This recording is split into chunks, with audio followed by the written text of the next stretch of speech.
good morning. My name is Milena. I come from Open Knowledge, and I lead a project called School of Data. And I'd like to introduce you today to the School of Data Journalism.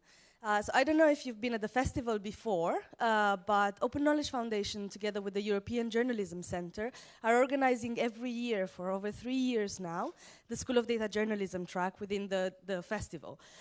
So today we're kicking off that event with a panel moderated by my colleague Mirko from the European Journalism Center, and he also has many hats. He will tell you everything about himself in a minute.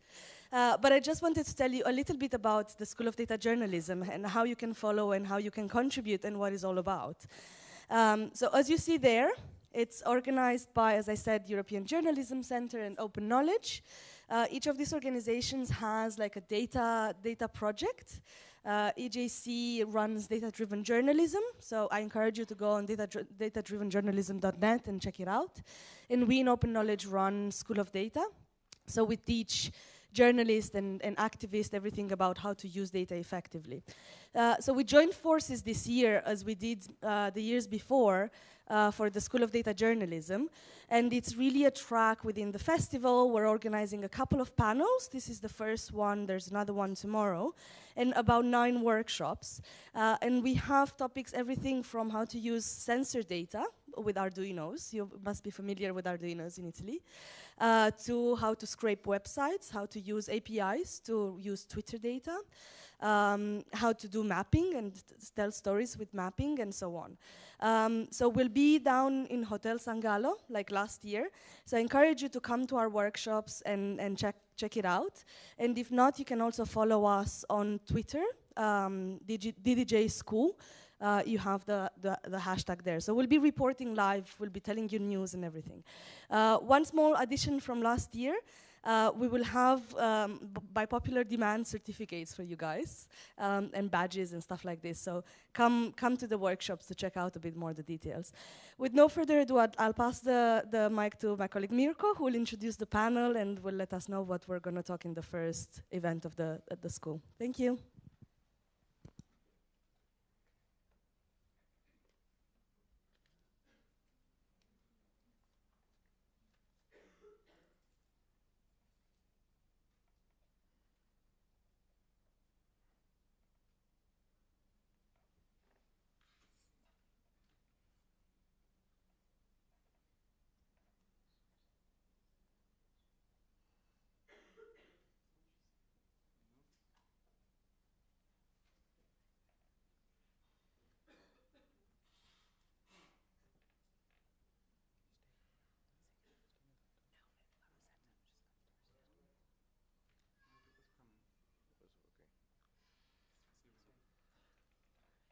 Okay, thanks very much. Good morning.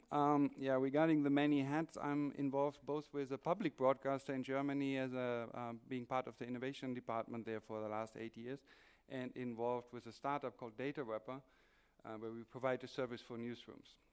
The topic today is kind of touching on the illusion and the questions that all journalists around the world currently have, like when the old business models are going away, what are the options to replace them? In a lot of local newsrooms, if you ask the people, how many people have you been 15 years ago, 5 years ago, there were more. Now there are less, and usually they have to do something with print and something with online at the same time.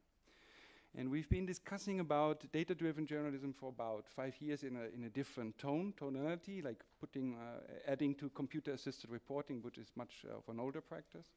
The relevance of data has risen, and I have here on the panel, firstly, Sharon Moshavi, who's going to be talking about the experience with the projects in your organization, Gregor Eich from the New York Times, who's going to talk about the non-economics of the graphics department of where you work, and Raju Narisati is the Vice President of News Corporation. I want to start with like 5-6 minutes, providing a little bit of the ground for discussion and questions from you later. And first of all, a disclaimer. If we start putting a price tag on every act of journalism, we essentially lose what journalism is all about. So when we're talking about making money, it's not saying that this article is more valuable than the other. It's not how it's going to work out. But at least I would identify 3 areas where news organizations should be active and have specialized knowledge in order to enable sustainable newsrooms. The first one would be investments. The second one would be services, and only the third one would be editorial services. So regarding investments, thinking like a startup. A few years ago, I was kind of surprised when the Guardian was saying that the Scots Trust, which was financing its losses for quite a long time, for decades, was running out of money. And then in 2014, they sold their stake in Autotrader CO UK to a venture capitalist for a sizable sum. They are now sitting on around £700 million. It was even tax-free. It kind of evades me how that was tax-free. But the point here is that by investing shrewdly and at an early time, a news organization can be as successful as any other company like Google, all the technology companies, in taking its share of the money that is around there. And of course, there is no connection to the journalism the Guardian does, but as an organization, and that's my point, we always had a left side where we would have the editorial stuff in the newspaper and a right side where we would do the advertising to finance the journalism. And there would be a connection between. It would not be the same thing, but there would be a connection. So another point, and I think it's a bit of an unsung hero, that Andrew Miller, the CEO of The Guardian, who is going to leave the organization in June this year, that there are people who make the money to make the investment into the newsroom. And The Guardian is in a good position now to deliver world-class journalism from a position of financial strength, which is surprising enough. So the second thing is generate digital revenue by understanding usage data. I think that is a complex area in itself, and again, it's a big name. The New York Times managed to by now have more digital subscribers than print subscribers for the last 2 years. Here's a chart from the Economist showing that development, how that switches. It's the only major newspaper in the US that does at this point. And while it's not easy, it can work for smaller newsrooms as well. If anybody is interested in doing more investigation on that, the Texas Tribune is doing relatively well. It's a non-profit newspaper for Texas, employing 60 journalists by now. They have a healthy conference business. They do a lot of data journalism on a local level. It's kind of a model for how we can finance local journalism. And then thirdly, editorial. What do readers, users really want? Here my current favorite example is a website called The Wirecutter. And most surprisingly, all they do is they write text. They write texts about products and tell you what product you could buy. And the change they're actually applying is that they say, which is the right product right this moment to buy? So they spare you 50 hours of comparing yourself. The way they make money with that is that they are connected as an affiliate to Amazon, and they get a share of the revenue if somebody is buying it. Whenever I present that to younger or older journalists, they say, wait, is that my future, that I'm writing product reviews? They don't like it. Again, this is an act of service. It's a service model. I find it amazing that after 15 years of discussion about new models, it's essentially good text, like saying the best small TV, buy this one, that's it. And then they have 3-4 pages of arguing why that they can reach that decision. But essentially, at the end of it, it's a good narrative. And looking a little bit into the future, I think we are heading for a data-driven, data-educated world. And we will see, like what I'm showing here, it's from a video of visually, it's a few times ago. People will expect to walk the street, see something, and get an instant opinion. And who's going to deliver these opinions and recommendations? Is it a journalism organization, or is it a purely marketing organization? That will make a difference. And I think there is a position for journalists and journalism organizations to take. We learned a lot from the innovation report by the New York Times last year. What will not work is simply transferring the old models where we lost advertising into a digital world, because you can see the data. The 5 largest web firms earn 64% of all online ad spending. The top 50 get 90%. The efficiency of doing advertising on the web have turned around. The small new local newspapers that made a lot of money for decades, that is not the model that you can transfer into the digital age. On the other side, and that's my final 3 claims, I would argue that at we're speaking, companies already are calculating what they're doing, while most of us are still guessing. It's a big change. Who is fiercely on the side of the user? Who will be able to give recommendations on big decisions in life? Who has the data crunched for that? Like, what profession should my kids take? What financial plan should I take? How should I finance my house? These are decisions to be taken by millions of people. They are important decisions, and I would love to see journalists being on the side of the user. And that's the final from me. I think we should be looking into a new model, which will be moving from attention, what we have now, to trust. If you are trusted as an organization, if as a voice, the communication is much simpler, because people will simply do what you tell them because they know they can trust you. Okay, thanks. That's for me. Shall we move over to Gregor? We just switch around the PC.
Stretched.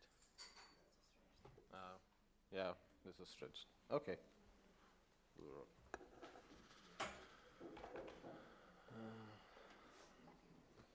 Yeah, hi. I'm Gregor. I'm graphics editor at the New York Times. I'm trying to get this work. Yeah, I'm part of a team of about 40 graphics editors. And we are doing essentially all the graphics in the New York Times, including traditional news graphics like charts, but also maps, which we always do in like breaking news events or explanatory pieces on different crisis zone. We do like little explainer pieces that use illustrations to like explain the nuclear negotiations with Iran, and we also do those long form storytelling pieces like that kind of started with Snowfall and this is also done by our team. What here's one graphic that I want to show that I made last year that shows the migration of people inside the United States. So those are like all people living in California, and for each year over time, you see where like the breakdown where those people were born. So when you see like at some point.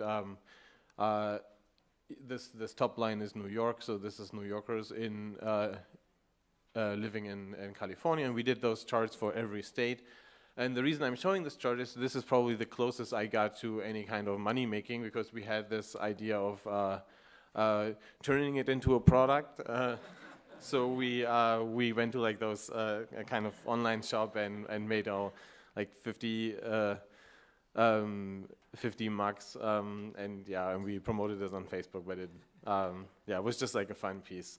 And the main reason why we didn't, why we usually not deal with the question of how to make money is that the New York Times is traditionally split between the business side and the newsroom side. I work on the newsroom side, so we spend the money, and the business side makes the money, and it's kind of nice not having to think about it. Obviously we with the innovation report, there was a section where it was saying that we need to maybe find a bridge between the two to for instance, grow our audiences, which is a business target, but now we have a team that is working on the business side and in the newsroom, an audience development team. So there are like first attempts to find a bridge between the two worlds, and that's essentially my introduction. And I look forward to the discussion on this. Shall we move over to you right away? Yeah. The interview should be open. Should I hand it over? That's you. Am I pushing this? I'll try to get more. Okay, where's my? This yours? Where am I? Somewhere. There we go. Where's present mode? Where'd it go? Whoa. Okay. You don't need any data to know that conferences and technology don't go together well. Whoa, what's happening? Help. Yeah, thank you. Get me started. This computer has a mind of its own. So we put it there. Play, where is play button? Yeah, we were looking for. Yeah, we were looking. Oh, slideshow. Yeah. Oh, there we go. Okay. And what am I hitting to go forward? This? Yeah, but I hit on the wrong screen. Oh, that's, yeah, it's supposed to be over there. Okay, go back. Where's the play? Maybe you can move this back to the other one, and then we'll use the. Say move the window back. No, it was present. No, listen, No. just do that. But then, That is- no, it's you not- don't see.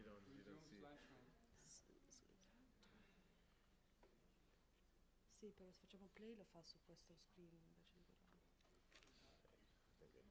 I suggest just flick through the slides there. Then Okay, can someone just hit it from there? I'll just tell you when to move. yeah. Who's doing it? Who's operating that? Is that you? Oh, Oh, okay, and when am I hitting to go forward? Gregor, what do I hit to go forward? Yeah, This? this Okay, okay, Can we Okay. get all the text? There's like a line missing. This. whatever. That's, the word that's missing is journalism. Anyway, I'm with the International Center for Journalists, Sharon Moshavi, Vice President of New Initiatives. And what ICFJ does is we support media innovation around the world. So we really work with local homegrown innovators. We often bring them on as our ICFJ Knight Fellows. And what I want to do is kind of just quickly go through some of the projects. There we go. Go through some of the projects that are relevant to the discussion today, which is how do you make money and is it possible in the world of data? So first project I wanted to highlight is something called the Star Health Portal. And this uses easily accessible open data. This was initially developed by Code for Africa, a civic tech lab that works with media. It was developed by our fellow Justin Aronstein, who is here. And they produced that by embedding a developer in the Star newsroom in Kenya. And this app has basically kind of, there's news product around it, but there's basically three apps on the portal. There's Dodgy Doctors. You can find out if your doctor's licensed or is a quack. Am I covered? You can find out what your insurance covers and lets you find the nearest specialist for whatever ails you. It's available free on the web, but there's also a premium SMS service. And that basically, premium SMS, this is in Kenya, costs 40 cents. It's a revenue share between the mobile carrier and the news organization. They're getting about 80,000 SMSs a week, not a small number. They're earning about $16,000 a week. And that's not bad in a country where editors earn about $1,200 a month and reporters earn about half that.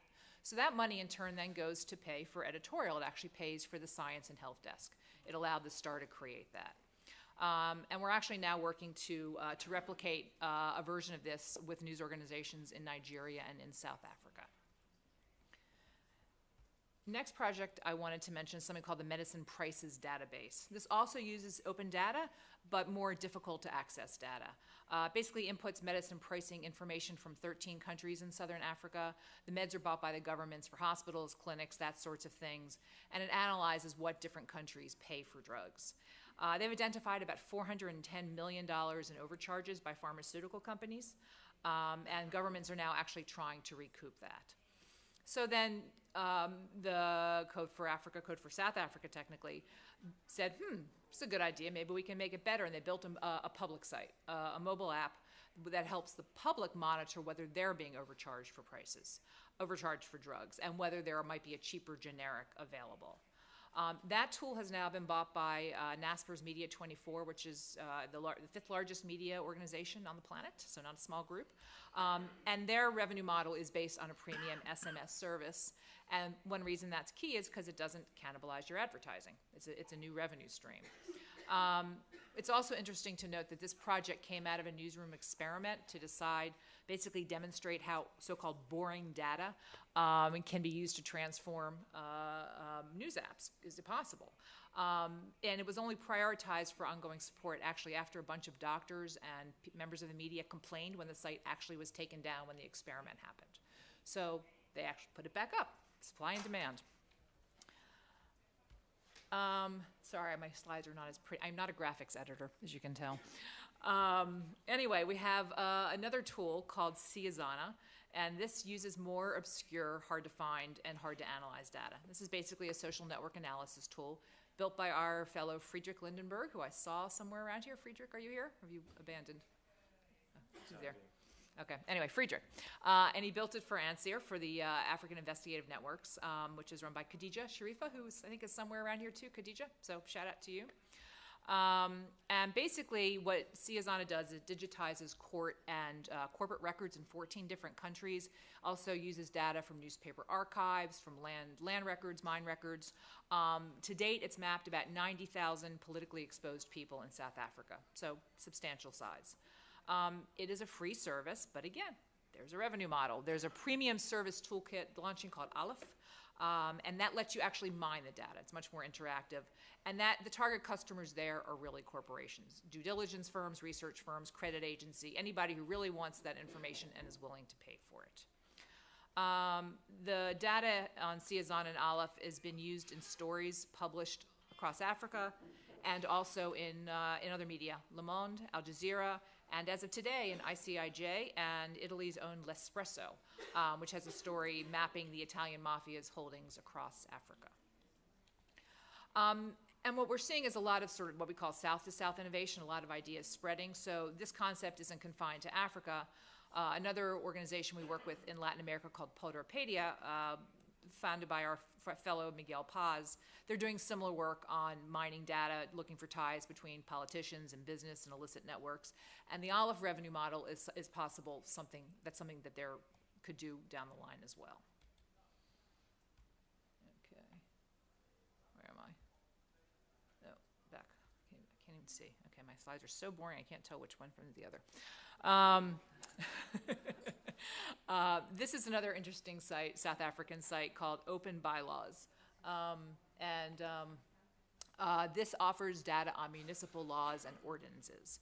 It was built for the city desk of a Cape Town newspaper to help them report stories about zoning.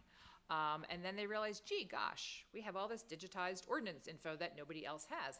Maybe we can do something with it. So they built a free site. But then a couple of revenue models came out of it.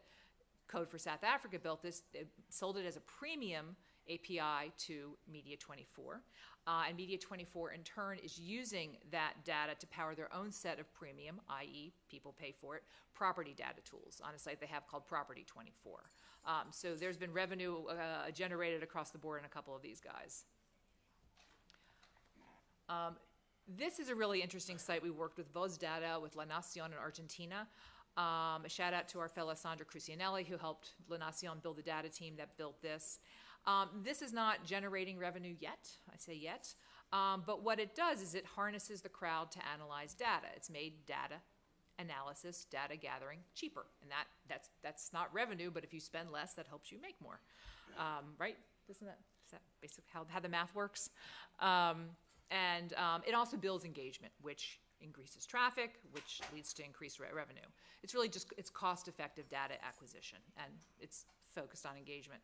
So what Voz Data has done is it basically put a bunch of Senate expense records, 6,500 Senate expense records online, and lets users review and rate them. They've collectively gone through about 4,000 documents to date, found all kinds of nefarious, anything you would expect in how your public servants are spending your money, it's in there, they found it. To ensure accuracy, each document is processed at 3 times through 3 different users, and La Nacion does obviously a lot of fact checking. And now we see a similar approach to this being taken by Source Africa, an African venture. So again, we're seeing a lot of sort of cross-pollination, people seeing ideas that work and trying to experiment with that in their own newsrooms. So I mentioned Code for South Africa, which is one of the sort of subs of Code for Africa. And that's a different kind of revenue model, which is a data team and as a service provider and a tool builder. And Code for South Africa, by powering data-driven projects for newsrooms, they're now billing about $1 million a year. That's not bad. And they're building things like they build and then sell, and they're also building things on commission. Something, for example, called living wage, which lets you calculate if you're paying your domestic staff a fair wage, which works in a part of the world where many people have domestic staff. And again, that model, we're looking at it for something called Chequeado, which is a Buenos Aires-based fact-checking website. If anybody knows it, they're building a data journalism team with help from our fellow there, and they potentially want to sell their services. And like Voz Data, they're also harnessing the crowd to make data gathering and analysis cheaper. They're creating a platform where people can submit data and documents that they discover. Okay. Somebody mentioned sensors before. We're also starting to experiment with citizen data using things like sensors. We've got a few fellows out developing sensor projects. We're working with the Hindustan Times in India on an air pollution sensor project. With Zawafi, which is a community-based news outlet in Southern Africa, on 2 sensor projects, dust pollution and cholera. And these, I think, are interesting projects because these are kind of referring to what Mirko said before, but these are actionable data. This matters in people's lives. They can do something with the information. They can avoid water from a particular source on a particular day. You can say, okay, I'm not going to send my kid out to play this afternoon because the air quality is even crappier than usual. And this is the kind of information that people, we're starting to see people will pay for. And the model can often, in these, for example, the model here where we're looking at for revenue is revenue sharing with mobile companies on premium SMS services. As you can see, most of the examples I'm giving are Global South, and the economic model is very different in the Global South. There's really a scarcity of credible, actionable information. We're all overloaded, but there's a lot of scarcity. But news media have an advantage that I think, Mirko, you kind of alluded to. We've got reach. We're information experts, and journalists can authenticate the information and understand how to create information-based products. So I think that those are important things to remember. The other thing that we are doing a lot of is experimenting, and this I think is key. And we're doing it cheaply. I mean, a lot of these projects, a few $100s, a few $1,000s to get off the ground. We're really trying to see what works and what doesn't, and you need small budgets, smaller than Times budgets, to be able to do that. We're piloting, working with 3 Latin American organizations right now, developing data-driven projects. We've got data experts embedded in their newsrooms, and these are focused on accountability data, crime, budgets, state budgets, contracts. These are experiments, and we don't know if there's any revenue model here where we're trying to find out. We want to see if some of the news reporting that's being developed in the course of the projects, if you can acquire and structure maybe enough data to create, sort of long-tail data projects. We don't know the answer. We're trying to find out. A couple of things that I think, though, to sum up that, 2 things needed for revenue, I think, around data journalism we've found are there are 2 really key elements. One, as I mentioned before, is scarcity of information. If it's already freely available, no one's going to pay for it. It's just, nobody's dumb. The other key factor is demand. Do people want it? Do they need it? Are they going to use it? Does it contribute anything to their lives? And I don't think journalists quite have their head around that yet. I don't think we're there yet. And maybe that's something we can discuss. So anyway, I'm going to skip that. So that's it. That's me. Here's my Twitter. Anyone wants to reach out to me, the presentation link is there. I'll tweet it out. And if anybody's got any ideas, projects, they want to replicate anything, anybody wants to be a fellow, come talk to me. Thanks.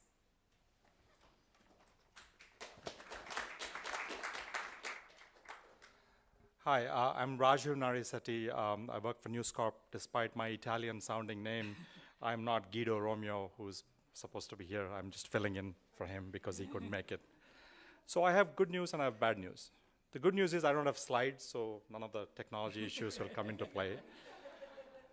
The bad news is the topic for today is a pot of gold at the end of the rainbow. And I'm here to say that there are no pots of gold in our business. And as you all know, rainbows are temporary. So we can put to rest that there is something miraculous out there that will save our industry or help our industry in a significant way, and especially data. But at the same time, I think there are just a lot of opportunities around data that the publishing business can leverage in 2 separate buckets. A lot of conversations about data tends to be around the journalistic end of it. You've seen a lot of examples of really great journalism accompanied by really great interactive data that allows readers to kind of immerse themselves. I think the prism there can't just be, can we turn this into revenue? As in, like, will somebody pay $1, $10, $100? Because there are significant challenges to taking journalism-led data products and trying to make just sheer money off that. And I'll give you a couple of examples of why that is. But it still has tremendous value which can be monetized, which can lead to revenue, maybe indirectly. So there's an opportunity there. But a lot of the conversation around data when it comes to publishing touches on but never really focuses on the fact that our audiences, readers, viewers, are willing to give us a lot of their data, right? Their consumption data, who they are, what they like and what they don't like. And our industry typically has failed to take advantage of that and monetize that. And I think there is significant value. There may be, if not parts, some gold at the end of that data search that we can monetize. And I'll give you examples of that. So let's talk a little bit about journalism data products. I think part of the challenge that most newsrooms face is that they tend to be amazing journalistic projects. So some investigative reporter will team up with an editor, will team up with a good data person, and they'll come up with this amazing project. And that turns into very, very cool interactive experiences. There's a database behind it. And what happens is typically at the end of it, they'll say, maybe we can sell this, right? And then they try to go to the business side and convince them that there is potentially a market here. The business side usually doesn't think so, but because the newsroom is asking, they play along with it and they'll try something, but the chances are that it's not really a commercial product that you can sell on a sustainable basis. The other reason for this is companies that sell data, companies that kind of their core business is data products, tend to kind of invest a lot in that and then tend to kind of support it over the years. Most journalism projects tend to be passion projects. Like I said, a group of journalists get together and agree to do something. But 6 months later or a year later, if it's a really long project, the entire team typically moves on to the next new thing. And data products deteriorate fairly quickly once you put them out there. So usually in newsrooms, there is nobody left behind to maintain and update that product, by which you can then tell somebody, pay, right? So that's a big challenge. So before you embark on these projects, you've got to think about what happens in year 2, when the editor has moved on, when the journalist has moved on, when the graphics people have moved on. What happens to this product, if you're thinking of it as a product? So I think that's a critical flaw in how we usually think of these things. The other area is that ability to sync this journalism project with payment systems and kind of marketing. Those are all things that we typically don't think about, because to try to sell data products, you have to have a marketing plan, you have to have a payment plan, and what happens to the money, how do you collect it? That's something we don't think about. The other thing that happens with data projects in newsrooms is that everybody figures out how much it'll cost to put together version 1 of a product, right? And everybody says, it's only going to cost us $1,000 to do this, let's just do it. People forget that you have to have a V2, V3, V4, V5, and you have to have a stream of upgrades and things like that that need money. And unless you have a plan and unless somebody has thought through who's going to pay for that, these products tend to be a pretty bad experience very quickly. So again, something to think about. And then finally, just a quick point is that oftentimes the newsrooms come up with the idea, come up with an execution, come up with a visualization, and pretty much have it all nearly done before they go to the business side and say, what do you think we can do with this? I would highly suggest that you should begin at the beginning and include them when you're mapping out the project. Otherwise, it's just very hard to kind of take something that is almost finished and then try to find customers willing to pay for it, because the needs of the customers, as Sharon was saying about demand, may be slightly different from what your journalism data product is. So these are all some of the issues to think about. It is easy for newsrooms to look at the business side and realize that there's revenue challenges and how can we help them and be very enthusiastic about it. But oftentimes our enthusiasm causes more problems than actual revenue. So just something to think about. But there is fundamental value in journalism data products in helping revenue. For example, if you create a very, very compelling, project on where you came from, that means that a lot more people are spending a lot more time on your website, giving a lot of their time playing with the database. And there is significant revenue value there because the more people come to the site, the more you can monetize them.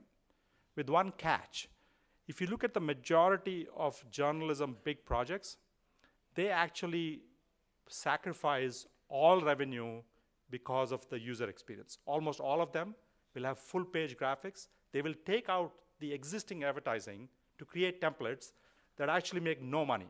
These are empty calorie projects, good for egos, but they're actually losing you money, right?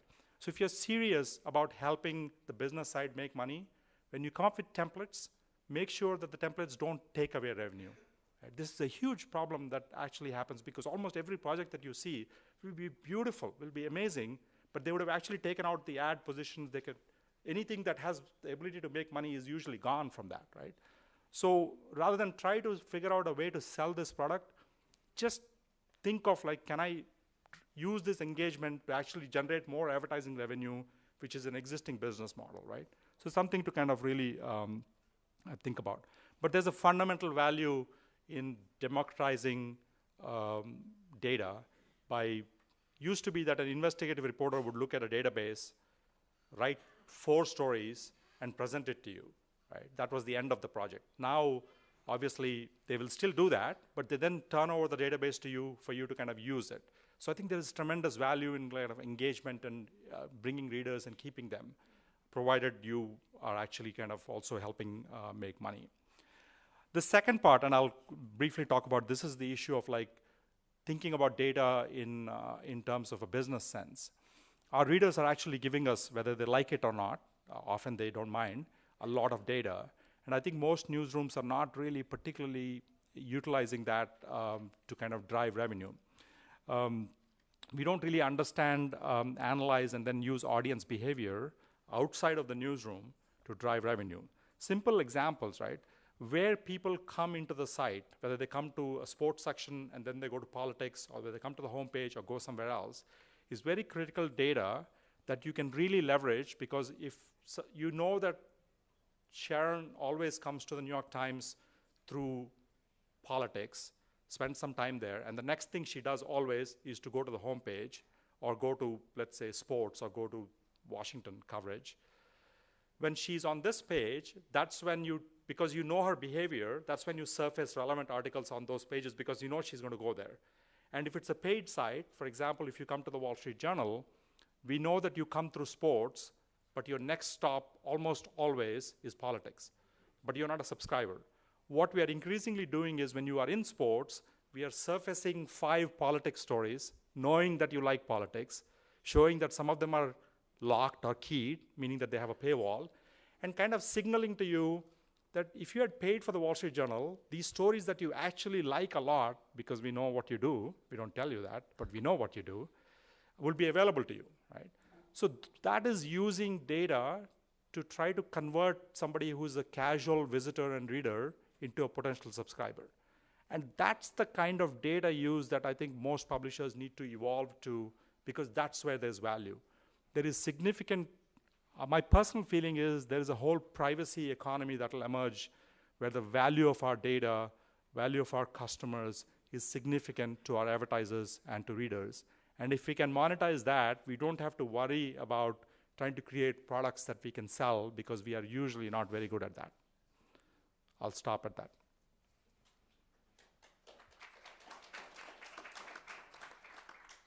Okay, Raju, I have one additional question. When you're saying that you are showing additional interesting content, what is your opinion on the future? Are we asking more time from the user, or will there be a tendency to ask less time, like having more valuable data-driven models that you don't have to read more, but get answers more quickly? So at the end of the day, all I'm competing for is the one single non-renewable resource that you have, which is your time. If I get a bit more of that, I win this battle, right? So I'm not really competing against other brands. I'm just competing for your time, because that is shrinking. Because you can go now, you're very promiscuous, not you personally, but generally, and you can go to a lot of different places because of technology. And if I can get you to spend more time with my content, it doesn't have to be at my site. It just has to be my content wherever you are, whether it's Facebook or Twitter or anywhere else. I think that's the battle we have to win, and that's only won by great user experience and a great kind of databases, great interactivity. So I'm less worried about kind of asking you to spend time with me on my site, but I'm definitely interested in taking a little bit more of your time from going to, let's say, The Guardian. Okay. I would like to extend on that question to all of you. I think sometimes we're missing out on, because of the complexity of what we do, whether in the West or in the North or in the South, we're missing out on very simple principles. Like no one of us is able to do calculations of interest on interest in your head. So when you do a mortgage for a house, it's very hard to define the outcome. And if anybody changes anything in the equation, like it's 0.1% less for one mortgage versus the other, you're lost. You cannot tell whether it's $6,000 or $8,000 or $9,000 difference. So my point here is that we should look into data visualization models that are not directly connected to editorial stuff, where we, for example, put results of different calculations side by side, and we are the trustable partner. Can you imagine such solutions? Newspapers helping people, or media organizations helping people to make decisions on finance, or you don't see that? I mean, I do see that. I do think they're going back to the demand issue. I do think, news organizations need to serve their audiences, and news you can use, if I can use that phrase, is I think it provides two things. One, I think it does bring in, it's interactive. It brings audiences to you. And number two, there are potential revenue models out of it. It's information people want to pay for. I think the danger, though, is just putting up. But how do you do that? I think is hard, because putting up, pretty data visualizations, which are hard to use, and I think that's the danger. They're, the data porn, shall we say? Okay. I think that's feel like what I'm seeing a lot is too much. Is in an attempt to do that, we're sort of saying, here, let's put up a visualization, and with no real thinking behind what is somebody actually going to need this for. But to your bigger point of can we do things to help people make decisions, I think absolutely. I do think that is the role of news organizations too, to speak to the issues in people's lives, to help answer, the questions, the things, what keeps them up at night. And I think that's totally a role that news organizations can play.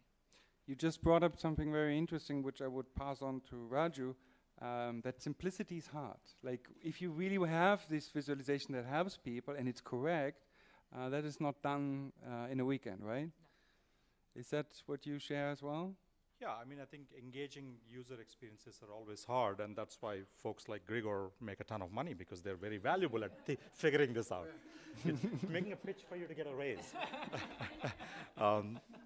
But I think the issue becomes when you trade off the user experience for possibly making money, right? There's always should be a balance, and I think sometimes if it's left up to the newsrooms, they will always kind of prefer the amazing experience at the cost of everything else. And my issue tends to be that both can be done together, because end of the day, an amazing experience that actually loses money long term is not going to be very viable. So I think the balance is where sometimes not enough thinking goes on. Okay. Gregor, when you start a project, do the expectation of how many clicks that might get play a role at all, or? No, that usually doesn't play a role. It's more like when we're done with it, we're trying to find multiple ways to promote it. Like we're not just expecting people to find it on our homepage, and that used to be like the model for a long time. That we would try to put it on the homepage, and there's this crazy fight in the newsroom on homepage space, on page one space. So now we are trying to find audiences and find audiences at different places via social media, and targeting, like marketing. Like, say we are having a story on Brazil on the World Cup, what's happening around the World Cup, and then we are like Times editors would translate it to Spanish, because there's a large Spanish audience around the world, and so things like that happen, but it usually does not dictate our stuff. So the policy kind of is we do the same outstanding journalism that we used to do, but we're trying to find new audiences and grow our audience around it. Was there a story where where there were really a lot of clicks and everyone was surprised, and another earnest story that you really wanted to push where clicks were less? I mean, sure. There's always differences. So, for instance, there's like big, like major news events like the World Cup or elections. You know for sure that there will be like a ton of traffic on those stories. Some are like, at least for me, were like unexpected when we did like one or two pieces on the gaming, like esports and industry, and this got huge traffic because there's like a whole new audience, like millions of people playing computer games and watching other people playing computer games with like peak audiences that are like competing with CNN or MSNBC at times. So yeah, doing stuff on those topics. There's definitely a huge audience waiting for those stories. But then other topics like we were covering the bankruptcy of Detroit and the aftermath of it, and there's like not as much interest in that. But the Times that still dedicates a lot of manpower to those stories because we think editorially this story is worth covering. It's a big national story. So there's kind of a trade-off. We definitely build up this knowledge of like what stories would do well and would not do well, but we still like allow for both. So we don't just like do those stories. Are there any ways how news organizations can learn how to get more proximity into abstract data? Is there anything from your experience? You were talking about the medicine searches, which is very obvious. Like it's obvious, like a lot of people have this question, but you know, how do we transform these media brands that people are looking for this kind of information on a news brand? Right now, I think for most newspapers, they wouldn't expect that depth, right? No, probably not. I mean, one thing we're doing that I think to solve that is you need to sort of invest in two sides. This is the spending money part, not the earning money part. But you know, you need a data team, and you need old gumshoe investigative reporting who knows how to find and ferret out data and look for things. I mean, that's what we've all been paid to do, is to find information other people don't find. And if you feed both parts of the beast, both the sort of the product side and the tech side, the tech teams build it, but you've got to have investigative reporters and reporters in general who can look for things that are hidden. That is supposed to be the job of journalists. I think part of the challenge is there is data and there is data, right? And most mainstream newsrooms tend to put their best data resources, best graphics, and best design resources against very difficult, complicated journalism topics, right? Whether it's corruption or whether it's or financial kind of tracing the money issues. And I think there's a higher journalism value there, but those are very difficult to then kind of monetize in a conventional sense. But I think the way to think about it is that, am I building a tool for this project that is replicable and can be used in something that is much more news you can use? So it's building a set of tools and building a set of experiences that are replicable. Then you're not spending as much money every time you're trying to do something. I think there is significant value in thinking about it that way. And I'm curious with your organizations, I mean, in terms of replicability, are you doing that? Are you building things? Are you starting from scratch every time? Are you building things that are replicable? Yeah, we definitely build things that are replicable. We have like an entire like tool set that we are, like internal tools that we are using to publish as fast as possible. Like, for instance, to cover breaking news. With graphics, we need those kind of pipelines that are really fast, from like, so we can publish stuff in minutes if need to be. Yeah, it's not yet a requirement, but it's increasingly just a resource issue. They're saying that if you build it once, if you can use it for 5 other things, that's better than building bespoke projects, because there's a time issue and a cost issue. But neither time nor cost are often high considerations in a newsroom. So not always the case.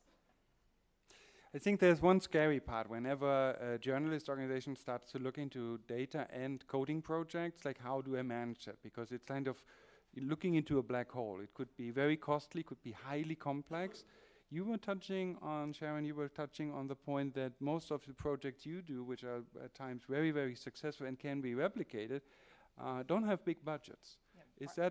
Is that part of winning it? Just, you know, having a limit to it? So you might not be talking about the $3,000-$4,000 project that failed, right? Yeah, but it doesn't matter. Yeah, I mean, it's the mother of necessity too. You know, we have limited funds. Our partners generally, you know, we're working again in the global south. You know, some of them have more money than others, but it's also sort of just a philosophical approach. We're very much about piloting and experimenting. And if you're going to experiment, you really don't want to experiment with a lot of money. What if it doesn't work? You know, I don't think we're ever going to do a waterfall type project in the kind of work we're doing. It's just not in our DNA and on the DNA of all of the innovators we're working with. So I do think that's one way, and replicability and scalability is another prerequisite. We're always looking for something. How can we move this around? And we see that, and it happens, you know, a bit by osmosis, but a bit by planning. You know, we had a project in Brazil that then went to Africa and wound up in Indonesia because it had a model that worked in those environments, and it was cheap. And that cheap also makes it much more easily replicable and scalable. So I do think it's something, and I do think that it's a lesson you can take as larger news organizations as well. Try it before you invest a whole lot of money in it, and see if you can use it 5 or 6 more times. Okay, would you agree to that, or would you say what we're talking about is always a big budget and a waterfall multi-year project? Yes and no, right? If, for example, the 2016 US elections are coming, each newsroom probably has significant resources, a budget, and a kind of a game plan. And because it's a very competitive environment, they will want to kind of not particularly share, obviously, with others. But that's an investment that newsrooms are willing to make, or publishers are willing to make, because it's a very once in 4 years, it's a big event, drives a lot of audience. So I think depends on the event. But if you're like, it's routine events where you can use a tool, I think there is a pressure everywhere to try to kind of do it for cheap and kind of do it in a way that it gets used. But it's also important to remember that $3,000 sitting here may not seem a lot of money, but if I'm a newspaper in Kenya, boy, that is a lot of money, right? So I think it has to be, the context of what that money is and how it's being used, and whether the top editors are willing to fund it is key. There are organizations like ICFJ and others, sorry, full disclosure, I am on the board of ICFJ, that are actually helping these kind of programs, but it's tough, especially in the Western context, for a New York Times and a Wall Street Journal to share a tool, because they're just by nature very competitive news organizations. One thing we're trying to do, we do same issue. When we work with newsrooms, elections are that's a hot button. People want to gear up. This is where they're like, okay, we want to try sort of the latest stuff when it comes to elections. But elections, as you pointed out, are often one-off things. And we find increasingly that when working on projects inside newsrooms, that we're better off finding projects that are more sort of everyday ordinary, because whatever we're doing in there is going to have more lasting systemic change than going in and doing something one-off around an election. What I found really, really interesting were these hints at, if you use premium SMS, there is sizable sums related to the information provided by this specific model. Is there a willingness of people to pay $1, $5 per month for what we offer? Like, is it a subscription model? Is it a one-off models for data-driven products? So I may be slightly an exception, because at News Corp we don't try to unbundle, meaning that it's a subscription-based product anyway. So if we create something, it's part of the subscription. We don't try to sell that separately on top of it. I think the SMS text situation is much more in the developing world, so Sharon might be able to answer that better. There are some challenges, two challenges. One is that the carriers, the phone companies in those markets, tend to take a disproportionate share of that revenue. So even if I'm willing to pay $1, you only get like 30 cents of it, right? So there's that issue. Two, it has to be able to work on one level below smartphones, right? So it has to be able, for it to really be a mass product.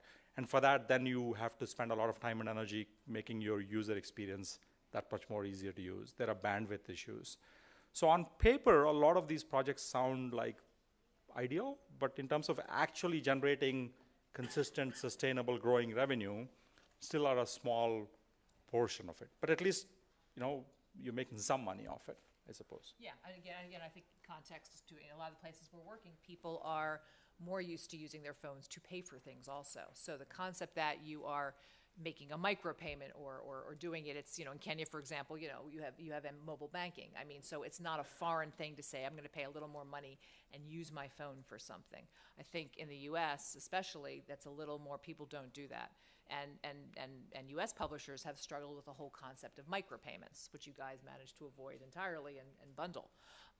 So whether, it's effectively a micropayment if you look at it. And I think that the success of that depends on the market. And the places we're working, places like South Asia and Latin America and Africa, there seems to be more of an appetite for doing that. Okay. I mean, it's not necessarily a data product, but the user experience of the NYT Now app clearly was good and attracted a lot of younger people, but not enough people wanting to pay.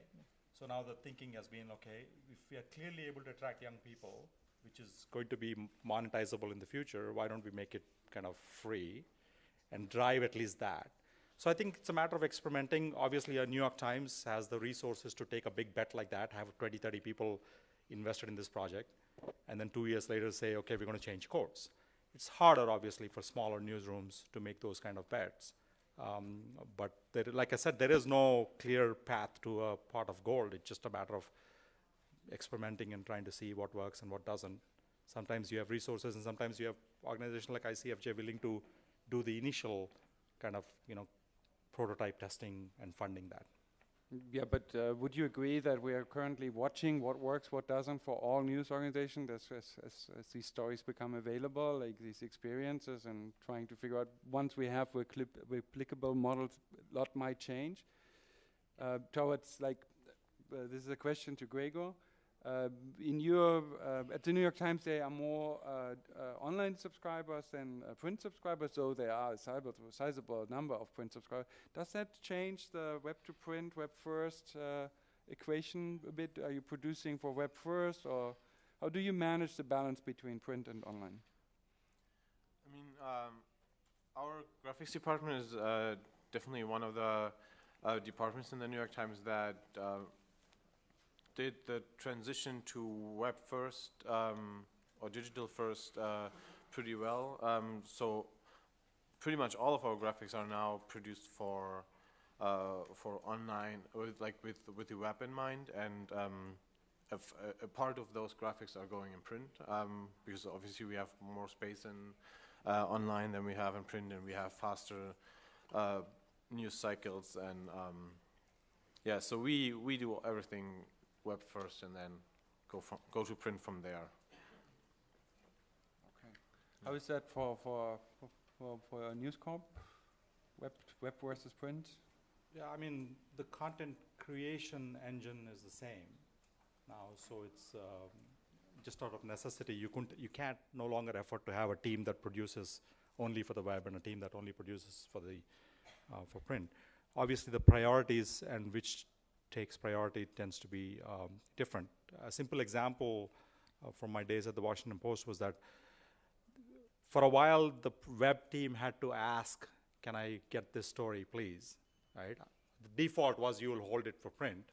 Now I think there's hardly any newsroom where it's the other way around. The print team has to say, can we please hold this story, and then have to explain why for a print deadline. So I think that's generally now fairly consistent across most newsrooms, because nobody can afford to have two large content creating engines anymore. Okay. How is that for the newspapers you work with? Yeah, I mean, it's still a struggle. I mean, it's still a lot of places we work. It's still print first. It's slap up version on the website is basically just taking the print paper and putting it online. Okay.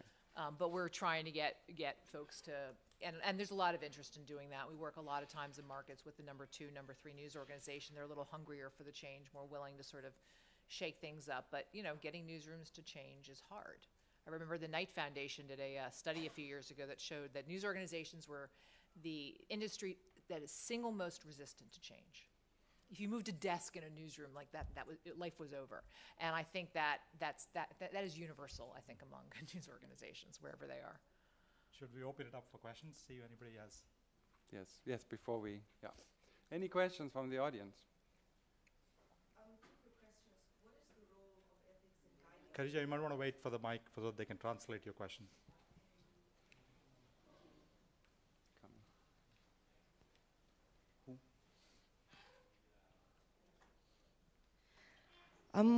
What is the role of ethics in guiding replicability? Because in South Africa, for example, you have data initiatives that are tracking consumption of low-income consumers, and for example, your Pick and Pay smart card that helps facilitate price fixing.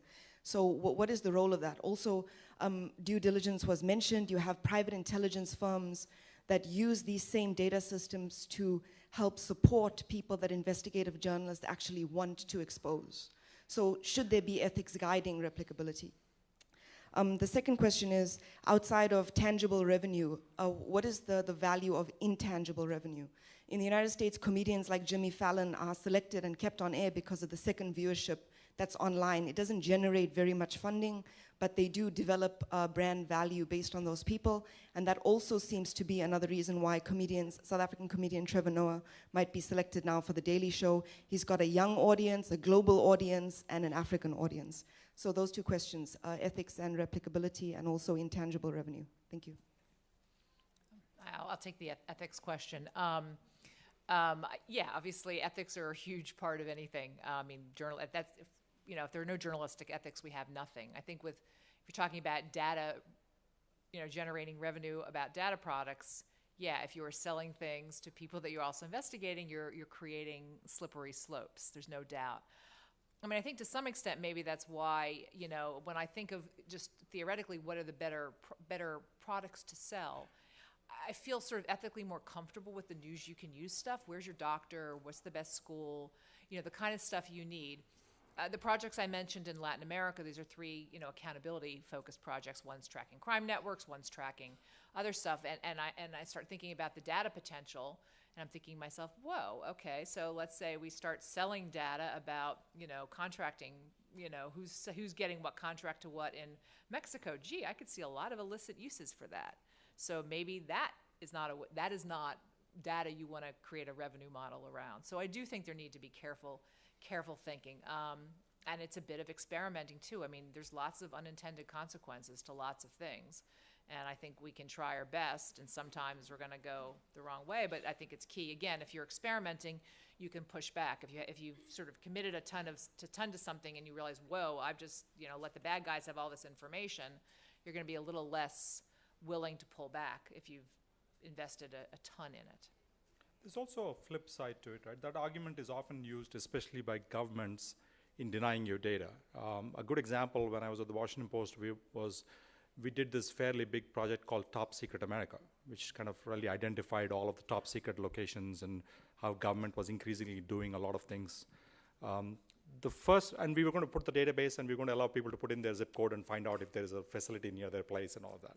The first response from the government in the initial, there was a lot of back and forth, was to say, you can't do that because the Chinese will get it. And we were like, if you think the Chinese are going to get it from the Washington Post, you are clearly have a problem anyway, right? But so you have to be careful about how this argument is used to make sure that you don't do something, right? But that is the danger of, like, if you start to think of it as a product that has commercial value of its own, it is very hard to say that I will restrict the sale or I will restrict the use case, right? So you have to put in enough protections. The example that Mirko gave, and this is a very commercial example of the Wirecutter, right? Wirecutter reviews a bunch of products and basically tells you up front that this is the best TV, period. We're not going to say 5 TVs, pick one. This is the best. Unless Wirecutter has very, very strong internal rules, you can imagine that your first suspicion is Samsung paying you to say this is the best TV, right? So they have to have the rules, they have to have transparency around that. They have to communicate to me that this is how we do it. And then I have to have the trust in them to think, okay, these guys are not, even though if you buy and click, you actually make money off that. So that's the tricky part in a lot of newsrooms where there's a lot of debates about, we review a product and we say this is great, should we give the Amazon buy button, even though Amazon is going to, because it's less about making money and it's more about the perception that people might have, and in thinking maybe there is a linkage, will they then kind of not trust us? And that's a longer term problem if they don't trust us. So lots of issues, lots of debate, and that's why it's a lot harder than if you're a pure data company, then you just sell data, you don't worry about how it's used.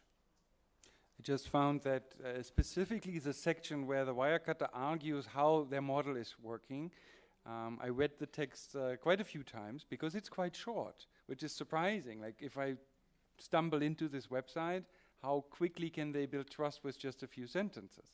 And I think to some extent they do that by then pointing back at the quality of the text. They say, just read the whole text. Yes, it says that's the best TV, but it's a 3-page, 4-page article, and it shows that we really tested these things. Like, it's not just off the shelf and we looked at 50 televisions before we made a decision to say this is the best.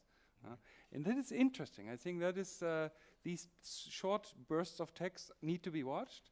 How a brand that says I'm a journalistic brand, so I'm different from the others, argues for trust.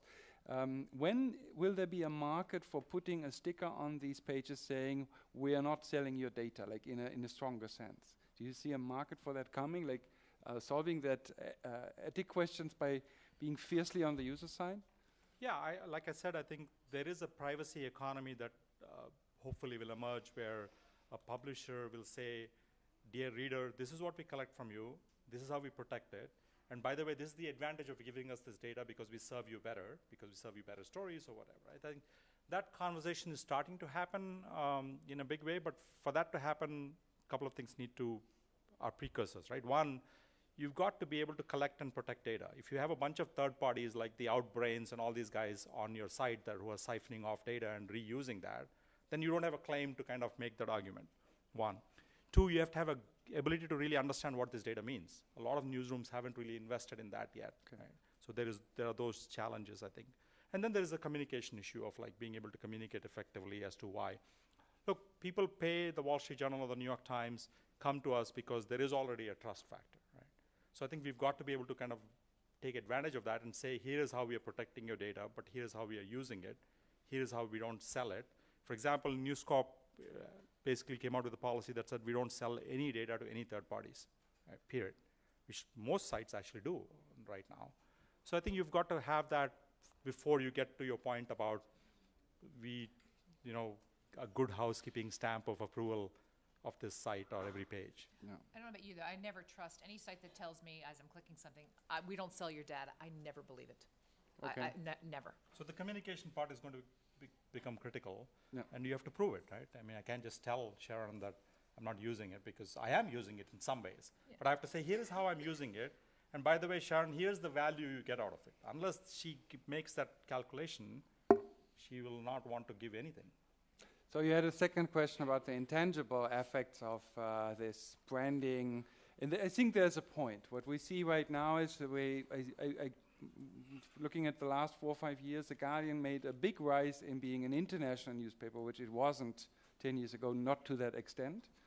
So these brands and how they develop and how they position themselves at journalistic offerings, that's an important issue. How does that play out? What do you think about the intangible assets of doing these great stuff like what the New York Times newsroom graphics team is doing? How does that play out building, strengthening the brand? You have an opinion on that? Do you think you're working like that, or you don't care? You just do the next best story and then...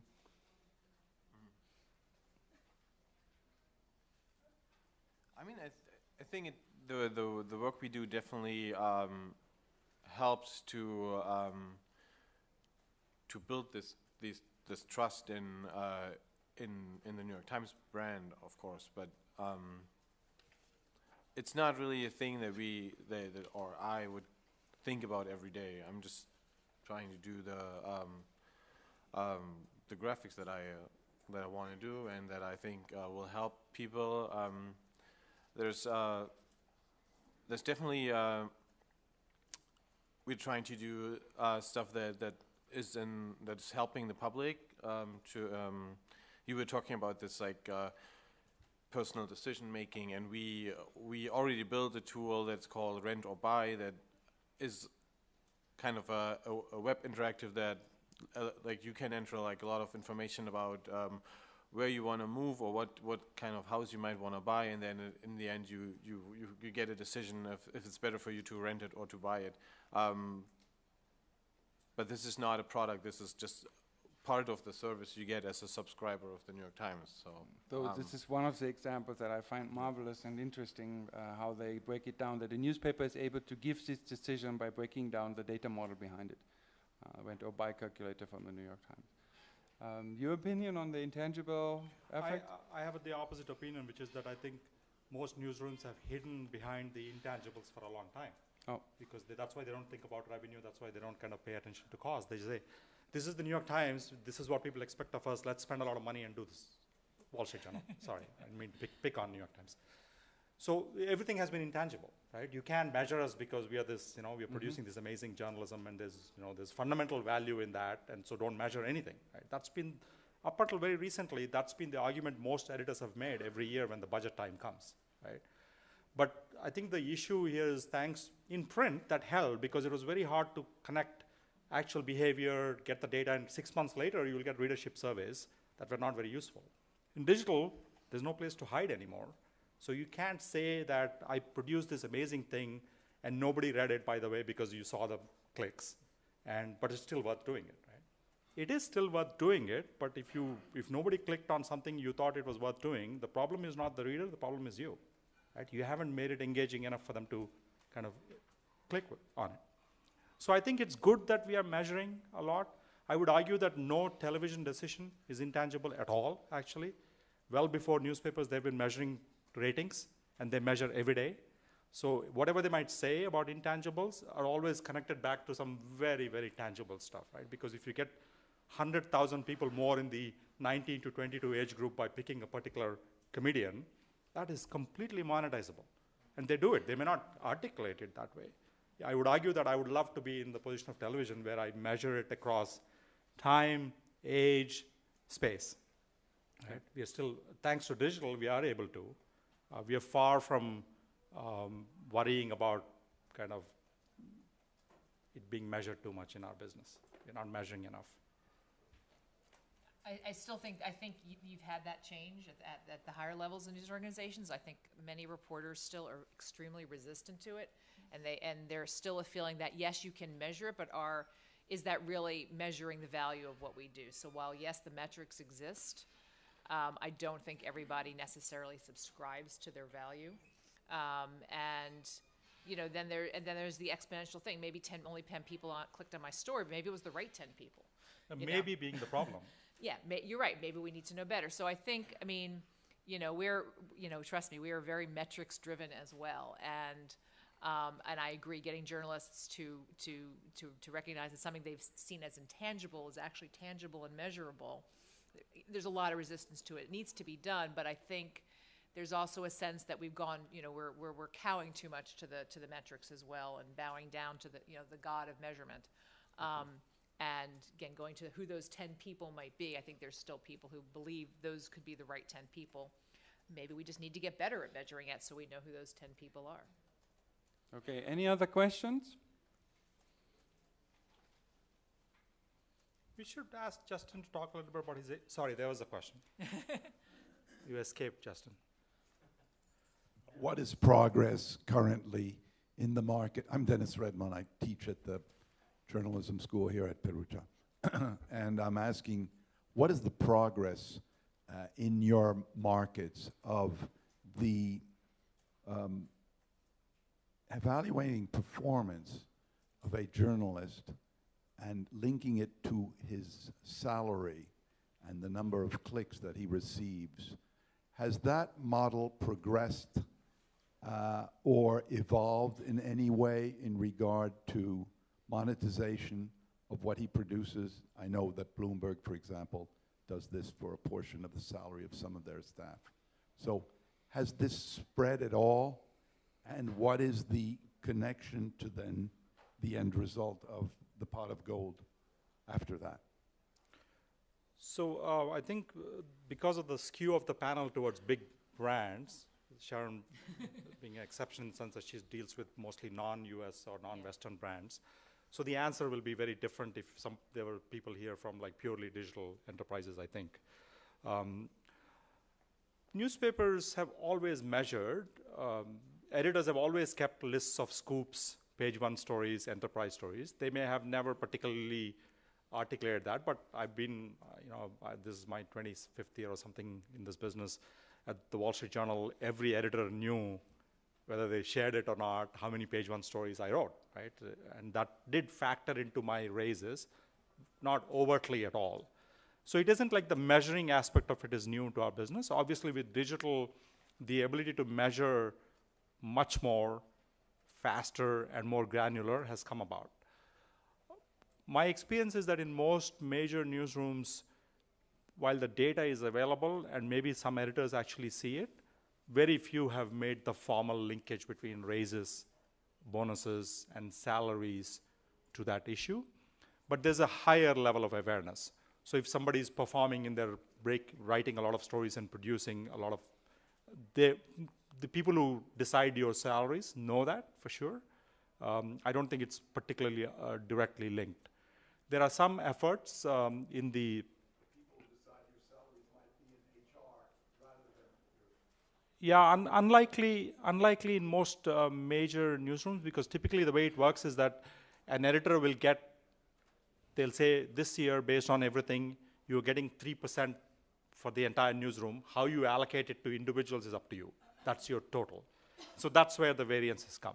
But you're starting to see some experiments even in big newsrooms. For example, the social media teams in some places are being told that, look, it's great that you're measuring likes and measuring sharing and all that, but it is possible to also measure conversion, meaning that how many people linking or clicking on Facebook links or Twitter links have actually then become subscribers, because you can now measure that. And I think there is starting to be kind of a little bit of a correlation saying how many subscribers has your effort generated, because getting subscribers is much better long term for your journalism also. Very nascent efforts, nobody wants to talk about it precisely because you get beaten up saying how dare you link journalism to kind of end results. As the pressure on our industry gets more tighter and more sophisticated, you start seeing a bit more of it. Those of us who don't have big mainstream legacy, Wall Street Journal has done things a particular way for 126 years, right? So it's very hard to kind of switch that and change that. But if you're Vox, who has come around in the last 5 years, maybe they have different models. And I personally, sitting here, think that it's not a bad thing, provided you know what you're measuring and the relevance of that. One which is connecting to your question, I think this kind of measurement becomes toxic if it's just for quantity and has maybe some relevance to some extent when it's about quality. But the quality is harder to measure. You were saying that conversion is more like a quality, like an outcome of something. It can be a proxy, and I think end of the day, as with all editors, I think that there is a fair element of subjectiveness to this, which I think should be there. But the subjectiveness ought to be informed by objective data. It can be now because of digital. At one point, we're not, I mean, in the markets, we're seeing either legacy newsrooms that are still, trying to catch up, or a lot of digital startups that are not there yet in terms of they just need to get going. They're not going to start, cutting people because they're not getting enough clicks yet.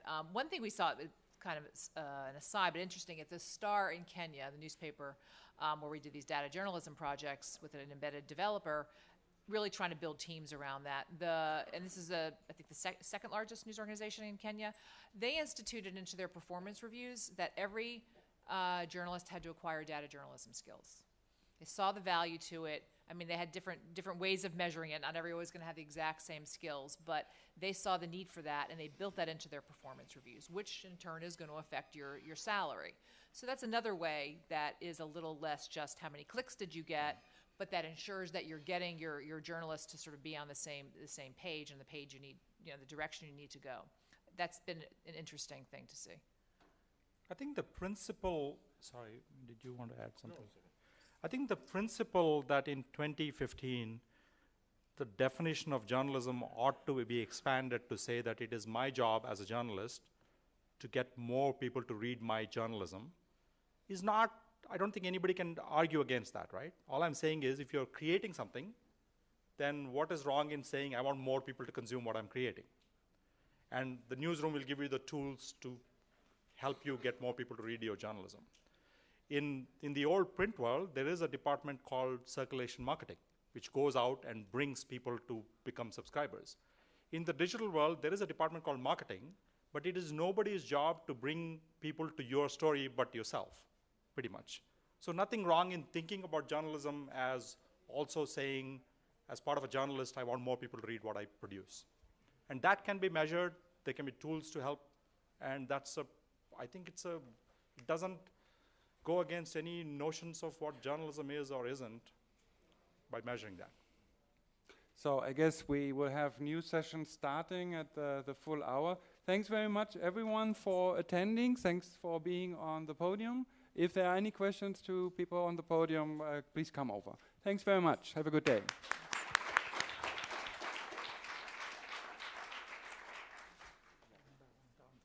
Should I take? How should I finance my house? These are decisions to be taken by millions of people. They are important decisions, and I would love to see journalists being on the side of the user, and that's the final from me. I think we should be looking into a new model, which will be moving from attention, what we have now, to trust. If you are trusted as an organization, as a voice, the communication is much simpler because people will simply do what you tell them because they know they can trust you. Okay, thanks. That's for me. Shall we move over to Gregor? We just switch around the PC.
stretched. Yeah, this is stretched. Okay.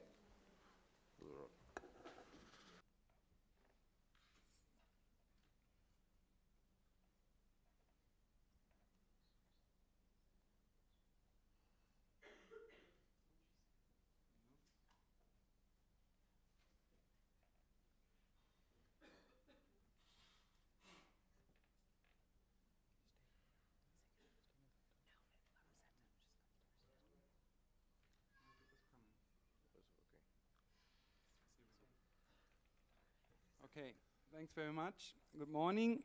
Yeah, regarding the many hats, I'm involved both with a public broadcaster in Germany as being part of the innovation department there for the last 8 years, and involved with a startup called Data Wrapper, where we provide a service for newsrooms. The topic today is kind of touching on the illusion and the questions that all journalists around the world currently have, like when the old business models are going away, what are the options to replace them? In a lot of local newsrooms, if you ask the people, how many people have you been 15 years ago, 5 years ago, there were more. Now there are less, and usually they have to do something with print and something with online at the same time. And we've been discussing about data-driven journalism for about 5 years in a different tonality, like adding to computer-assisted reporting, which is much of an older practice. The relevance of data has risen, and I have here on the panel, firstly, Sharon Moshavi, who's going to be talking about the experience with the project in your organization, Gregor Eich from the New York Times, who's going to talk about the non-economics of the graphics department of where you work, and Raju Narisati is the Vice President of News Corporation. I want to start with like 5-6 minutes, providing a little bit of the ground for discussion and questions from you later. And first of all, a disclaimer.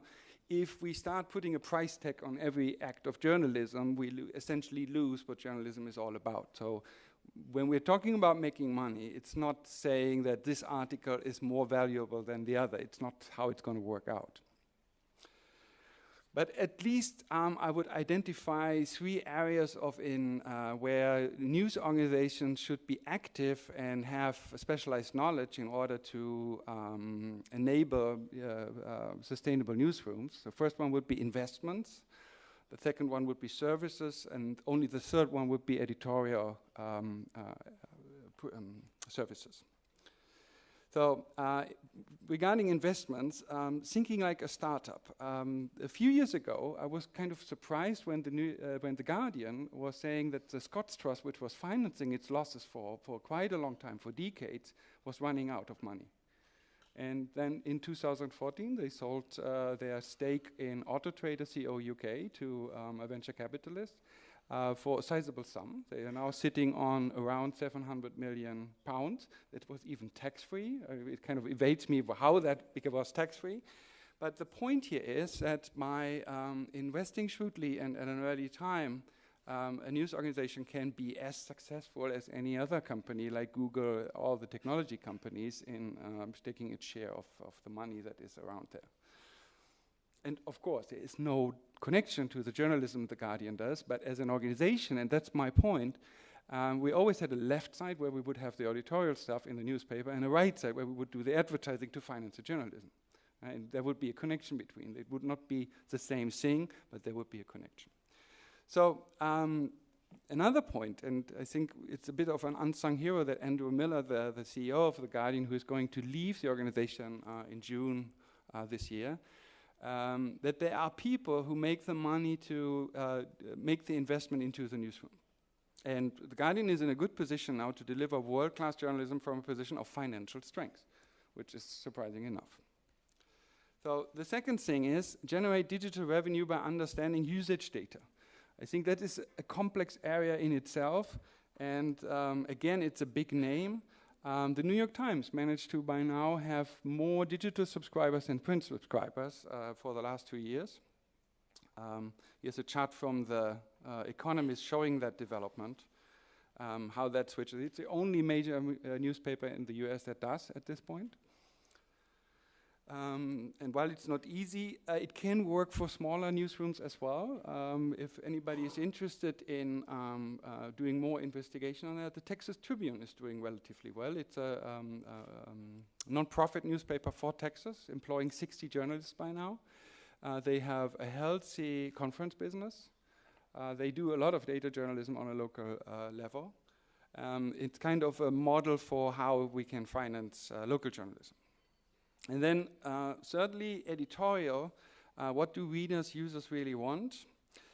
Here my current favorite example is a website called The Wirecutter.